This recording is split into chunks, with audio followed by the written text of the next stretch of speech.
Hastings is a quiet south coast resort with pleasure craft and fishing boats and a tradition of smuggling that goes back generations. The modern contraband is drugs, and for those that want it, there's anonymity in a town that's used to having visitors, and there are good connections to London and beyond. 5 months ago, these men discovered how deadly some of those connections are. Near Brightling, 12 miles from Hastings, there's an aerial ropeway that links a gypsum mine and its processing works. For 3 months, there'd been something lying, decomposing and undetected in the undergrowth. What you got there? What you found? Leave, get away, Easy. Hey!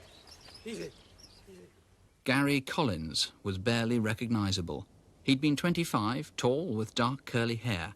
He and the dog had been beaten and stabbed repeatedly. Gary had always lived in Hastings, a fit young man, a sportsman. He'd been living with his girlfriend, and the two of them had been saving up to buy a house.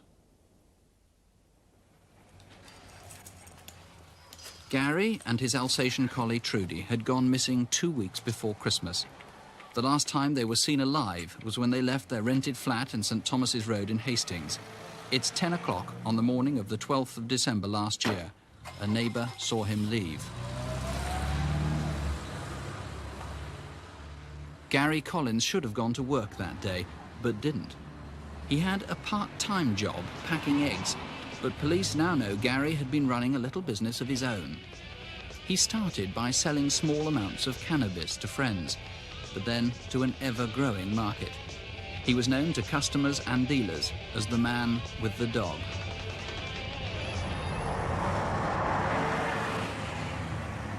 The two of them had been frequent visitors to London in the year before they died. Several of Gary's associates have helped police to build up a picture of his growing trade in drugs. So far, Gary's movements have been traced to North and West London in particular. He's known to have met contacts in Camden, Islington and Kensington. And it's clear his drugs dealing involved double dealing too. Two people, a former partner in crime of his and one of Gary's former cannabis suppliers, have given matching descriptions of an incident that shows the dangerous and devious game Gary was involved in. The drug supplier was to meet them at Victoria.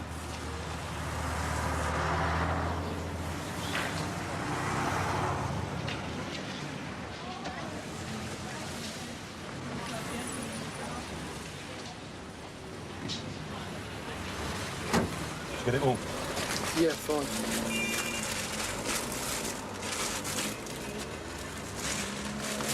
I'll put this in the boot. Yeah. You got a fag? You have one of these, you want one?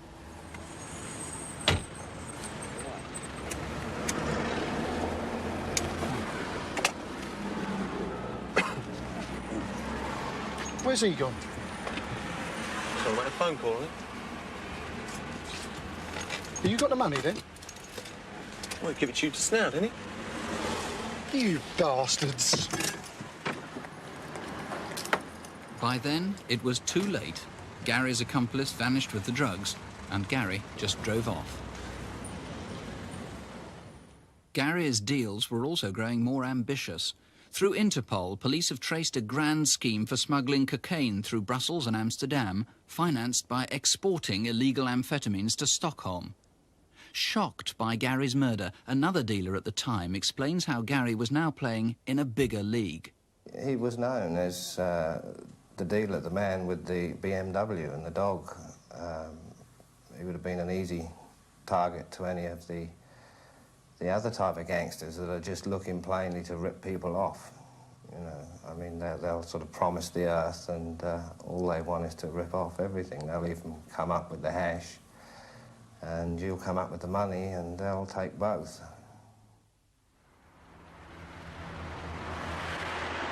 What happened in the last few hours of Gary's life is still not known. Remember, it's Monday morning, 2 weeks before Christmas. Someone drove his grey BMW to Battle railway station. The station staff saw it there at noon. The rest is speculation. Except for one thing. Whoever took the car there took the trouble to turn it round in the narrow car park to face the exit.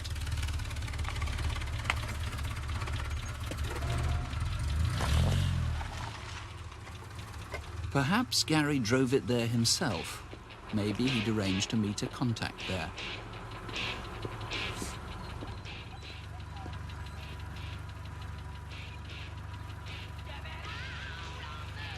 Curiously, though Gary was meticulous about his BMW, the car was left unlocked.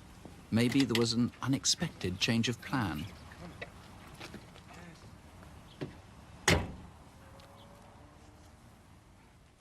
Or maybe Gary met someone at Battle Station from a London or Hastings train, and perhaps they drove off together, and the car was later taken back there after Gary's death.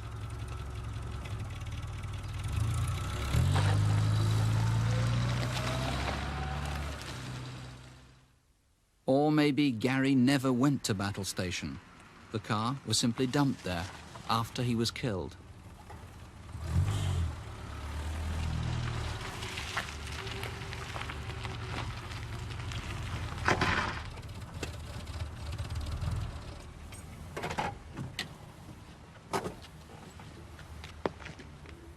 Whatever happened at the station, somehow, presumably with someone, Gary went to the secluded woods by the gypsum mine near Breitling.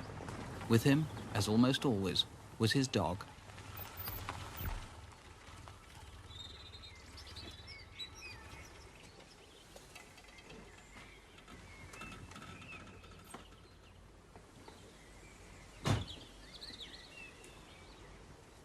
Somewhere he changed into Wellingtons from the light brown moccasins he'd been wearing when he'd left the flat. The moccasins are an important clue. They haven't yet been found. It's fairly certain from forensic evidence that Gary was alive when he arrived at the woods near Breitling. Maybe he was forced there. Maybe he was going to retrieve some hidden drugs or money. On Monday, December the 12th last year, Gary Collins and Trudy went on their last walk together.